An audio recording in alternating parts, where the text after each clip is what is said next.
Maniacal Realms presents A Reparation in Blood.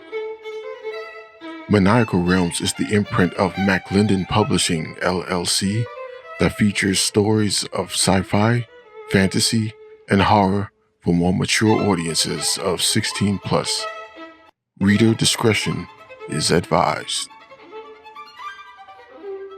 A Reparation in Blood by Alex MacLinden III. Copyright MacLinden Publishing, LLC, 2026. Read by the author. Prologue. To the persons reading this parchment, this is the private journal of one Zigfried Tepez. These accounts have been handwritten by me and should be regarded as dealings of subjects and persons of a highly private and confidential nature. If this book has come into your possession, it may have come to you by some event so unfortunate and tragic as to have left me to meet my unfortunate demise. If so, please send this as a parcel to 1980 Graymalkin Lane in the city of Reeders Point in the county of St. Gerald's in Maryland, with great expediency.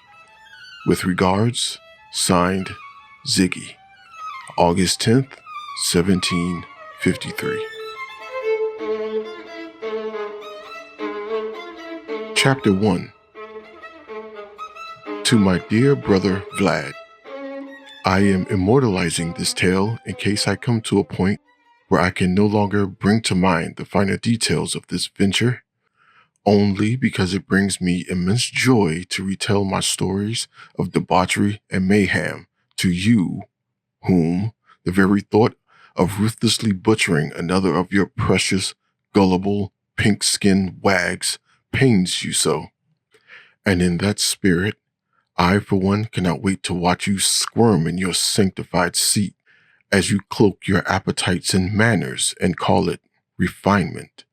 In turn, I'll recite these stories back to you with as much glee in my face as venom on my tongue. To begin, I was returning home to the colonies after we had confined father to another spell of centuries locked in his dark entombment to visit my mother's on the eve of her birthday. It was a long slosh of a venture, going through several dank docking ports and joint-stiffening cart rides, confined to my quarters, and I was happy to be able to get out and stretch my legs and stride along the long, dark, winding, quiet country roads of my youth. I am with my usual travel companion, as always, my ever-steady steed, Creature. His shimmering black cloak wrapped tightly around his long, meaty legs, thunderously pounding the ground in such steady and hearty rhythm, as his long, dark, stout upper portions gleam so malevolently under the full moonlight. Whether here, at home, or back in the old world, this has always brought me a sense of familiar calm as we trot along. The night was a glorious one in particular. I was riding along under a clear, starlit night. The moon was full and blushing. The cool breeze of night air nipped ever so delicately about me. The thick black mane of Creature swaying lithely against the wind, the blue glow of the moon highlighting his magnificent locks of ebony strands, a near rival to mine, but of course not as glamorous. We trotted along together, enjoying the chorus of insects and frogs that echo out from deep into the forest that surrounded the long winding road, heading south into the county of Charles Calvert. I was relishing the taste of a light snack I had come across back in the town of Marlborough. It is a long trek from the port of Baltimore, and my wide-bodied, blue-eyed hired wench was delayed due to an outbreak of dysentery up further north into Baltimore County proper, which means my accommodations were placed in the bowels of a rank cathedral, where piles of diseased corpses laid stiff and molding in the hot Maryland humidity that has a knack for stretching past the summer months, even into mid-October, leaving me with the pungent odor of decaying flesh that seeped into my coffin and into my clothing. Nonetheless, I had to burn my clothing as soon as I rose into the night, tossing her into the flames as well, in a bit of blinding rage. I would have done it anyway, of course, when she had carried me deeper into southern Maryland, as to not arouse the suspicions of the backwards inbred hicks of the southern counties. But alas, I was unable to assuage my anger. To my surprise, the harlot was not a total incompetence, as she did get me as far as Indian Head Road in less than a day's drive. I had an excellent excuse to wear my more formal attire. My vibrant, violet silken blouse that found its way into my possession from a Lord Shuck out in Leeds back across the ocean. So there I was, draped impeccably in a royal purple overcoat with matching breeches that I had acquired from one Count Lebeau in Saint Dominguez, a pair of violet stockings that was gifted to me by the wife of a poor heartbroken nitwit of a husband, and my favorite loafers that was once owned by the inbred buck-toothed charlatan who had, before he met his grisly demise by my fangs, claimed to own my mother and I. My mind still wanders back to the night I came upon him as he attempted to force himself on her in the garden shed a few feet in front of our shack. I grabbed a Kaiser blade that we used for harvesting grain and damn near castrated him. But alas, he was able to disarm me, and then he and his merry band of pink-skinned drunkards hog-tied me and beat me to the point of unconsciousness for several nights in a row. He then sold me off to a merchant sailing fleet that took me all the way overseas to the old countries.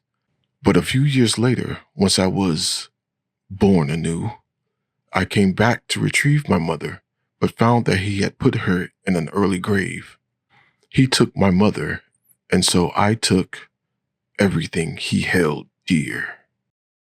But that, dear brother, is a tale I'm afraid you know all too well. At this point, I would have at least 6 more hours until dawn, and already I was sloshing through the Piscataway Creek. It wasn't until the back wheels of the carriage splashed through the low creek waters that a person came charging out of the darkness of the forest right at me. Poor creature was so spooked, he rose up on his haunches, nearly flipping me and the carriage over. Enraged, I harshly snatched up the reins to steady my steed and snapped my attention over to the clothed figure, only to find myself face to face with the business end of a flintlock rifle. This, of course, set my cold blood to a boil, as I harshly shouted out to the figure holding the armament, "What manner of madness is this? Who dares interrupt my quiet evening with such buffoonery?" I sneered at them, but was met with no answer. We stared at each other in tense, quiet moonlight. Unable to see their face from underneath the hooded cloak draped over their head, I must admit, I happened to feel a slight unease start to creep about me, until I heard a voice mercifully break the silence. "You want them free, niggers?" A voice barked from underneath the hood. A voice that granted my confusion an even greater bounty, as it was a woman's voice. A voice marked with both weariness and the finality of the grave. "Is ya?"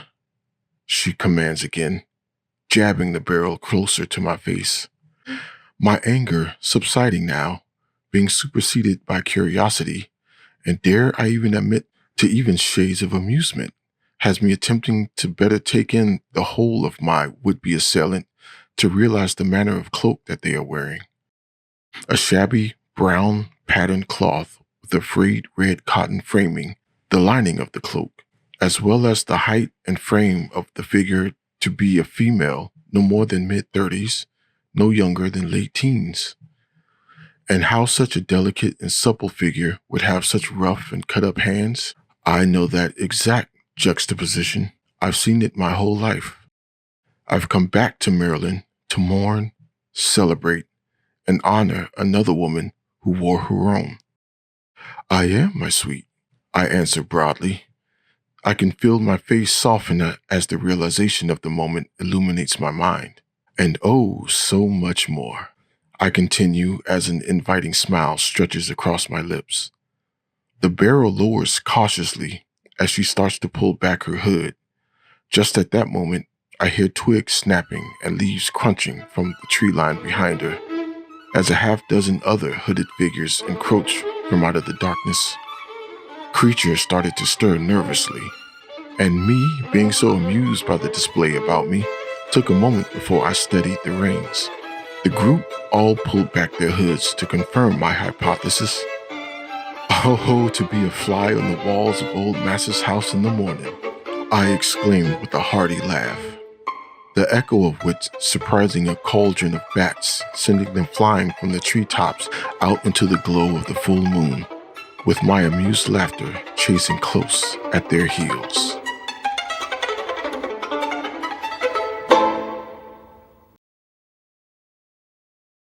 Chapter 2.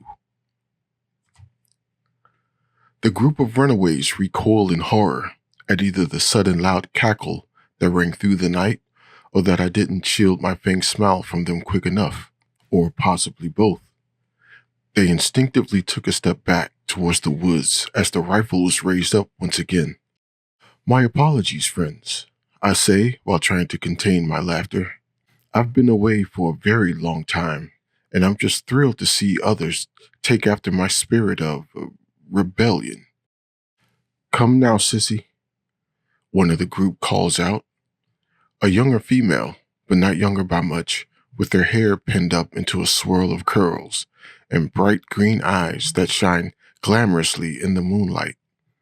Even with mud-caked bare feet and a filthy cloak, she was still pleasing to the eyes indeed, the grime making her even more striking. In another life, I would have made her mine, but then again, a beauty like her would find more belonging and class in my current life. I felt her snatch away from my probing eyes as she reaches over to tug on the other woman's shoulder. Come on, sissy, leave him, she exclaims in cautious urgency. Gal, hush, she retorts harshly, snatching her garments away from her grasp. He got a nag and caught. We need that. We can make our way up to Townsend Town for daybreak if we hustle. Charlie, goose boy, she barks to the crowd of hooded figures. Get him down off that nag. At that moment, two of the larger folk starts towards me and Creature. Had this been any other occasion, I would have delighted in showering the grass with their blood. But this being at a moment as such, I figured I'd play along. The moment any of you diseased mongrels lay a finger on me, your master Brandwaith wouldn't even be able to identify your rotting corpses, even with his hounds, whips, and spear, I announced with just the right amount of menace. The lot of them freezes at the spot and exchange wary looks. I do so delight in the petrified facades of my victims. If I were a lesser man, I'd even be so vain to admit that a large swath of pride can be found in it. That is, if I were so vain. I would be the first to admit that I am at times lacking when it comes to the varied pleasantries of communing with my fellow man, especially back then, when I was so fresh in the life of the night, so filled with rage and spite, and most of all, a steady, unrelenting, unquenchable thirst for blood. But I realized in this moment, I needed to not show myself as a threat, but as an ally. For any of my fellow brothers and sisters in bondage, who had the mental fortitude and brazen gumption as to shatter the chains of the colonial capitalist addendum, they would always find in me a most deadly, stalwart companion. Be thee not afraid, friends, I called out to them after a long, tense silence that hung about the air like fresh dew on the early January morn. I gave my voice a more congenial tone in hopes of soothing their frights and not to have them flee back into the dark cover of the surrounding woods. Please, I must apologize. Truly, I wish you no harm, but I wish to do harm in order to help you in your time of plight. The gorgeous young woman with emerald eyes spit coarsely on the ground in front of her, then rubs the spittle into the ground roughly with her bare mud-caked heel. He's the devil, she proclaimed sharply. We need to get away from here, sissy. I know of no devil, young miss, I replied to her gently, with an earnest smile. I'm just a gentleman of the night who would like to help my countrymen escape an old life as I did, to live a better life as I do. You say you want to help? The taller, more broader one that was instructed to snatch me down spoke up as he steps towards me cautiously. Then you give us a ride up to Towson Town in that there buggy, he demands, pointing his hardy yet scarred finger towards the purple and sand-colored carriage at my rear. I considered this for a moment, as I really was telling the truth. I did want to assist them.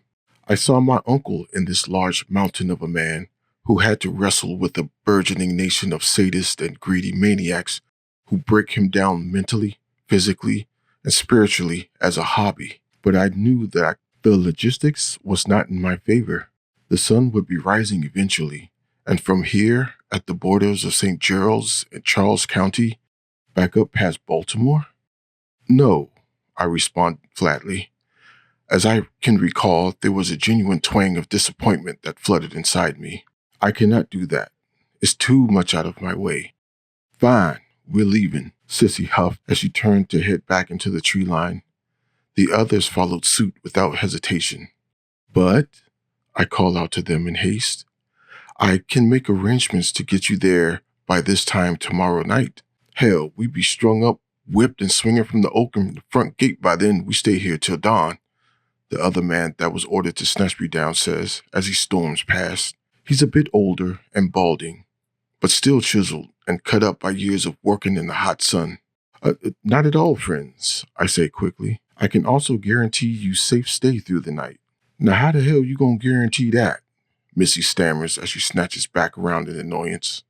Because, my dear, I have been coming through here for several decades yet, and none have been the wiser. That be both slave and master. And that supposed to make us trust you? Misty retorts in exasperation. You, the Negro with the fancy horse and carriage, the fancy colored clothes with not near a white man in sight? She continues. He one of them turning boys, the balding man says. Using my dark gifts, I can hear his name whisper out from the darkness. Charlie. That's why he's so fancy-like. He turned in his fill of runaway niggers for money. Preposterous, sir, I cry out, feeling aghast. See? Charlie chimes in again. It's them fancy words he be spouting. That be the dead giveaway. But I assure you, my friend, I am nothing of the kind, I retort. Your accusations, they wound me so. Come now, sis, Charlie calls out again. He places a hand on her shoulder as to lead her away back to the group entering the forest. Either shoot him or get to getting. If I may retort to defend my honor, sir, I responded. I know of your current situation quite intimately. I too had once worn the shackles of white man's greed and pride, but I have long since shaken off those confines and found a deeper means to escape the pain and rage. And now I simply wish to share my fortune with you lot, I say, keeping my voice light and cheerful. Then how you know about Master Brandwaite and his terrible hounds if you ain't working for him? Charlie not so much asks, but demands. I take a moment to formulate a good response, puzzled on how to answer genuinely without causing any more fear or confusion, until finally I just admit it. Let's just say I heard it. They all stared back at me with wary faces. You didn't actually tell me, mind you, but you said it, nay, you screamed it in your head. I knew, of course, this wouldn't be a satisfactory answer, but it was the one that would do for now. There is much about me you won't and wouldn't understand, and frankly, we don't have the time to explore it, because at the moment, your pursuers have been alerted to your trail by their hounds, and you will all have to make a quick decision right away. The group gave each other confused looks as they registered the statements I had just told them. Sissy raised a skeptical eyebrow as she fixed her mouth to rebuttal. She barely got the words out, "How do you," before barking was heard in the background, not too distant from our current position. They all snapped their attention over to the thicket of trees that lined the road to our east. I can sense their heartbeats start to race as panic rolls over them one by one. As I was saying, I called out, we don't have much time, as I've heard them bounding this way in the forest for the past several minutes. You must come with me quickly, I say to them. There was more pleading in my voice than I had realized. Even still, they all looked about me with great trepidation, reluctant to move either way. I can hardly blame them in truth. If I were in their position, I too would be weighing my decision heavily. To trek back into the woods and try to outrun the mob coming to collect you and take you back into the labyrinth of malnourished brutality, or into a possibly dangerous stranger's carriage, bounding somewhere you're totally unaware of. But that is the stage in which the ancients chose to beset us, and so play this dangerous game we must. The echoes of the barking drew ever closer, a sound that I am all too familiar with. Enough to know that once they pick up on a trail, their barks start to meld together and get more frantic. They start to resemble one long, crazed yelp. "Sissy? Goose boy," a voice calls out from the dark thicket of trees, just a hair louder than the crazed barking.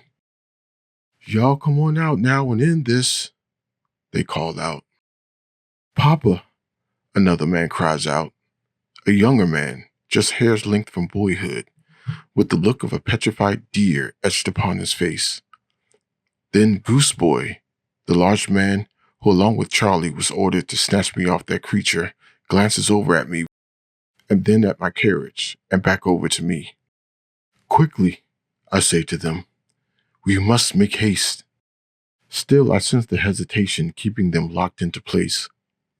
"You have my guarantee," I say as I turn to face the largest one, named Goose Boy. "No harm shall come to any of you, but we must move now to stay ahead of the hounds." Once we locked eyes, we both knew what we had to do. "Quickly, inside," I whisper over to them. In just one moment, they all scatter over to the back of the carriage to pile into the only compartment that has a door. It has a small metal latch to the left side of the door that allows it to swing open widely. The one window on the door is a small cube-shaped opening with a thick purple curtain draped down covering it from the inside. I heard shrieking and frightened cries from behind me as I unlatched the metal handle to let them in. The unnatural speed at which I had dismounted creature and met them at the door had stirred a terrible fright in them. It was not intended, of course. I was just caught up in the tension of the moment and reacted with my night abilities, as I call them, that had become second nature to me at that point. I gave my apologies and reiterated my intention to not cause any of them harm and to ensure that they make it to their destination of freedom while in my care, which I would come to find fell on deaf ears, as when I turned to face them, all eyes were locked onto the ebony casket with gold trimmings. "It is a bit garish," I say to them in an accommodating tone, "but we have no other option and no further time to delay." The cracking of twigs and tree limbs under boots can be heard underneath the crazed dogs barking and the mobs bellowing. I can see that they could hear it too, as their gaze snapped over to the tree line. "Come," I call over, gesturing towards them. "You all should be able to fit in, but one may have to ride with me." Minutes later, creatures bounding steadily down the road, with our new crew intact, snugly hid inside the carriage, the barking growing fainter and fainter in the distance by each second. The gorgeous woman with emerald eyes and fierce composition would turn out to be the odd duckling out that didn't fit in the carriage, and so had to ride atop me with creature, her sitting in front and me behind her. It took a fair amount of convincing still that I would honor my word and no harm would come to her or any of them. But what they didn't know was I do so plan to do some harm.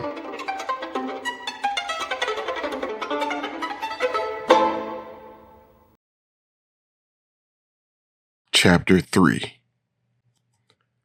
"We need to go north," my new writing companion complained. Her voice is resolute but wrapped in a tinge of panic.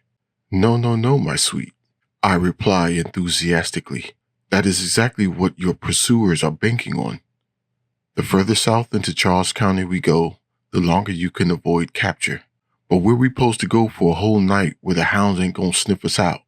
She asked. Please don't worry, my sweet. I have several places just down the road, here another hour's ride or so, that no one will be able to discover. Stop that, she says coldly. I ain't your sweet anything. My apologies, madam. I truly meant no disrepute. I have a habit of calling all the young, gorgeous maidens with sparkling green eyes that. We rode a few more seconds in stone silence. Only the clomping steps of creature and the churning of loose stone and rocks underneath the now much heavier carriage wheels. It was hard to read her, even with her being basically in my lap. But I do remember her shoulders going stiff and posture going cold. I could tell she was a decent, good person and a virgin because I couldn't read her mind. That only works on those whose souls have been corrupted by evil. I opened my mouth to offer an apology for making her uncomfortable, but she replied, Eve. You can call me Eve. Well then, Eve it is, my sweet. We rode along in oppressive silence for nearly an hour among the shadows of the trees. A cool mist reached up from the ground and slowly covered the dirt path we strode upon, with the bright, full moonlight above showering us in a haunting glow. The night chorus serenading us with its eternal tune. I call it the night chorus because of the way nature conducts its orchestra of crickets, owl hoots, and howls that echo out from the distant darkness of the forest. Besides, I was justly satisfied with having a young, gorgeous bosom between my crouch as I rode back through the dark country roads on my way to see Mother, just like in the days of my youth. In all of the places and all of the world that I had seen up to that point, there was none as serene as this. Unfortunately, that serenity would soon once again find itself shattered as we approached torchlights glowing from around a bend just down the road. Up ahead, Eve shrills, those being the only words she's uttered for over at least 40 minutes. Oh, we gotta stop, she says in a panic. She starts squirming around in the seat, no, in my lap, threatening to irritate my loins, or even worse. Do calm yourself, young miss, I say as I bring Creature to a halt. He was starting to feed off of her agitation and bucking his head gently. There is no need for alarm. I've already ascertained there may be a patrol about and have the situation well at hand. As for you lot back there, I call out to the carriage behind me. After a quiet pause, Charlie quickly juts his head out from one of the side windows. His bald scalp shines brightly in the moonlight. He shoots me a look of wide-eyed confusion with a tinge of concern. No matter what you hear, stay inside the carriage and keep the shades drawn. I assure you it will be for your own safety and peace of mind. Charlie keeps his confused stare locked onto mine, his brow now burdened with more confusion. It would have been comical in any other circumstance, but I was more concerned with keeping my new associates intact. Tut tut tut, I mouthed as I waved him back into the cabin. After a long, awkward pause, he slowly disappears back into the carriage. Now come along, Miss Eve, I say as I right myself once again in the saddle. I will reiterate for you too. Keep silent. That I have no doubt is a task you will excel at, and just follow my lead. I flick the reins once and Creature starts his way back down the road towards the red-orange glow seeping from around the bend, seemingly beckoning us to it. Wait, Eve calls out. We ain't gonna turn back? Don't we need to break out into the woods? She says in a high, shrill voice. Oh, of course you would pick this moment to finally find your tongue. But you going right at him. That I am. How is that fixing to keep us safe? You shall soon find out, young Miss Eve. I have several resourceful ways about me. but I'm afraid most of them are terribly lurid and not fit for a supple, young, fine innocence such as yourself, I say with a hint of deathly gravitas wrapping my voice. Who are you exactly, mister? Eve asks. There's a slight tremble in her voice, and I've spied that her breathing has quickened. This is what would have set off my lust for blood not too long ago. All these triggers I have come to know intimately, as I fed off my prey night after night for nearly a century now. This night I remember for several reasons, but chief among them, the realization that all my years of practice has indeed been paying off. My mastery over the thirst for blood, to not instantly plunge my fangs into the nape of her throbbing veins when they were not but a hair's length away from me, was the second greatest triumph of that night. The first was yet to come. Even still, I leaned into her right ear, the aroma of her sweet life ichor rising out of her vein like hot steam from a boiling stew. No, I whispered to her. My voice, my self, half disappeared into the thirst and desire. That is not what you want to ask. Her quick, panicked breaths now turned into deep panting. I feel her grip the thigh of my trousers tightly, as if she was holding on for dear life, as if she was about to go over a sudden cliff. In truth, we both were. We were teetering on the edge of death and desire.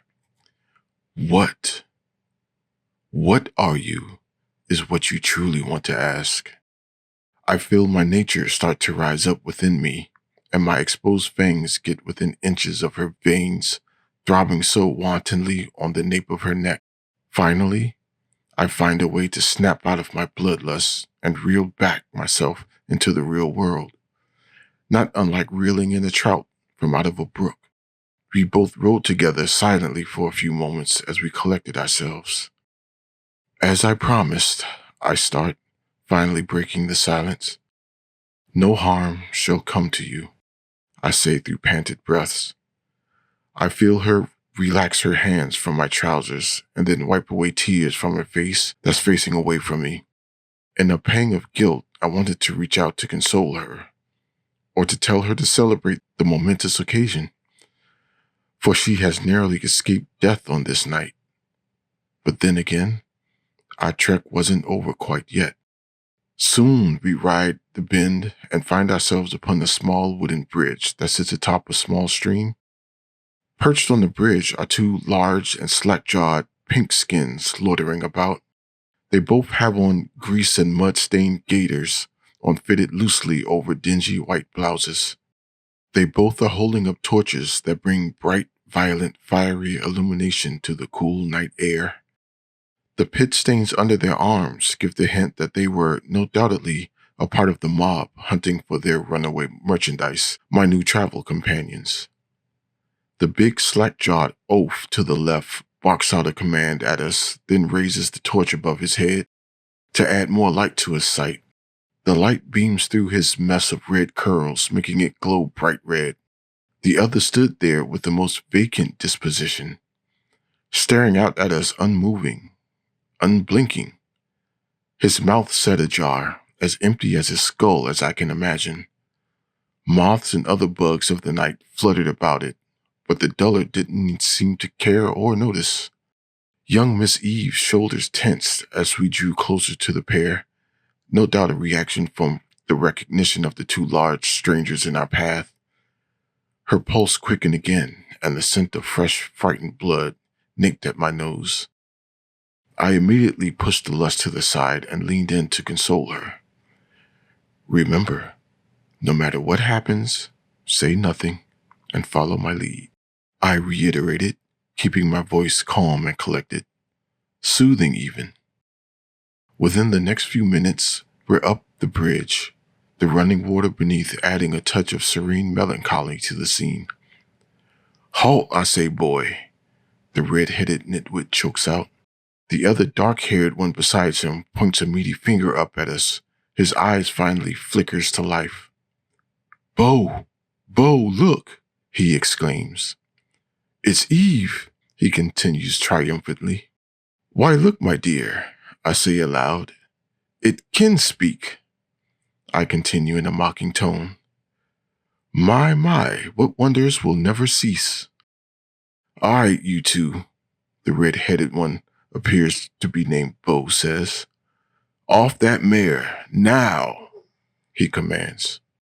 But you know, my dear, I interrupt, paying the pink-skinned moron no never mind. What I really would like to know is, how is he able to speak without ever shutting its mouth? I've seen all manner of moth and mosquitoes passing in and out as it lay open during our whole approach. I continue, keeping my attention on the slack-jawed one. Eve, the redhead says, you went for a world of trouble, you hear? Mr. Brandwaite is pretty sore with you and your sister. But also, I interrupt, how can a mind that dull even find the muster to spark the words to speak? Hey, the slack-jawed one says after a moment. Bo, he turns his large empty head to his right in the direction of the red-headed one. I think this nigger's calling me stupid, he continues, his voice thick, low, and slow, dripping with a dullard's confusion. Eve, who's this nigger you got riding with you? The red-headed one asks. What do you think you are riding on the mare, wearing these gentlemen's clothing and talking like those red coats up yonder at the docks? I mean, in a head that thick and empty, I continue, paying no never mind to the red-headed moron's questions. Even the brightest stars that shine brilliantly from galaxies far away wouldn't have enough energy to push a thought through that moronic mind. I finished with a hearty laugh. Now, goddammit, boy, you cut that out, the red-headed one spat out. At some point, he produces a flintlock from inside of his gaiters, but I was too wrapped up in a good laugh to notice at first. Bo, make 'em stop, the slack-jawed one cries out. They can't do that. That's not what nigger is supposed to do. The slack-jawed one turned to his partner with a look of sheer hurt and confusion. It was so amusing, it almost brought me to the point of tears. Enough of this nonsense, the red-headed one yells. He pulls back the hammer of the pistol and raises it up to a point-blank range. I bring my laughter to an abrupt end as I felt the end was near for twiddle-dee and twiddle-duh. Okay, I pant out as I raise my hands in surrender. Okay, I must apologize. It's been a long ride, and I duly needed a good riff. But before I get down off of my steed, you must answer me this first, I ask earnestly. As I drain the life from your eyes, who will you think of last? I ask, drawing my attention over to him, embracing my true nature and making sure to lock eyes with his. Your beloved grandmother, Pearl, or your poor childhood puppy, Lucky, who was killed and eaten by a bobcat when you were just 8? The realization of my words, then the utter fear that flashed through his eyes is the best part, and the fear settled in his eyes spectacularly. It often does with wicked and guilty souls, and there are none more wicked and guilty in the modern world than the abusers and users of slave labor. Eve, I call over to her gently, close your eyes and don't open them until I say. The redhead raised the flintlock again, but I used my dark arts to dismount creature and etch 3 deep slashes across his thick, flabby neck before he can bat an eye. He squeezes off a shot that goes out wildly into the forest and drops the torch from the other hand. Then I tackle the slack-jawed one and sink my fangs into his gullet and drain him of his life essence. The red-headed one doubled over, grabbing at his neck as he choked and gagged on his own blood. With the torches out, all that was left to illuminate was the solemn glow of the moon.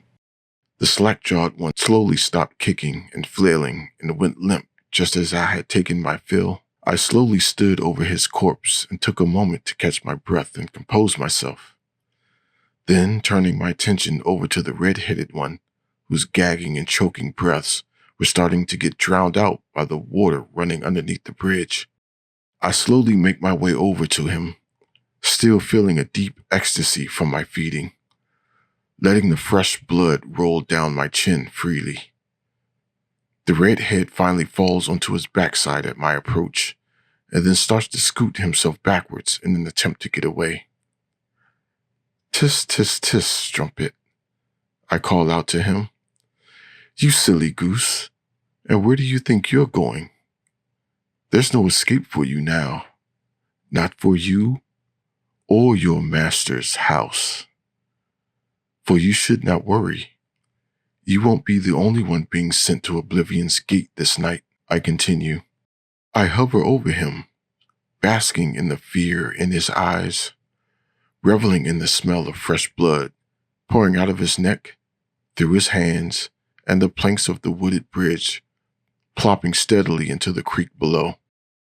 "Tonight, every pink man at the plantation will join you," I exclaim as I reach down with sharp claws and dig deep into the side of his throat. I twist and rip at the flesh, relishing as he groans and twitches in pain at every excruciating motion, until I tear an apple-sized chunk of flesh off of his throat. He kicks hard for a second or two until he lets out a final long gurgling sigh. I hold up my trophy of violence in the moonlight and let the blood drip down into my open mouth, onto my blood-covered tongue, then squeeze it until the blood runs dry. I stood up, finally, and tossed a grisly piece of viscera over the railing and into the water below. So it was poor Puppy Lucky after all, I mused to myself as I make my way back to the carriage. The bridge was now awash in the violet-blue glow of the moonlight, the shadow of the treetops casting macabre shadows on the wooden planks below as they sway in the delicate wind. Under the shadows, all that can be heard is the frightened sniffles and muffled cries of a fair maiden. "No need for tears, my love," I call over gently. "The business is done. Please, unclasp your hands from your face and revel in this victory for freedom." I reached up to ease her hands down, but she snatched away while giving a brief shriek. She moved so sudden and awkwardly that she nearly toppled over the opposite side and even gave Creature a bit of a stir. I immediately pulled back my hands as I tried to reassure her of her safety, but the poor thing was very near inconsolable. At that, I heard a stirring from the carriage. "You, back there," I called out to them. "One of you please come help console our young Miss Eve. She seems to have taken to a considerable fright, and I'm afraid I'm unable to console her."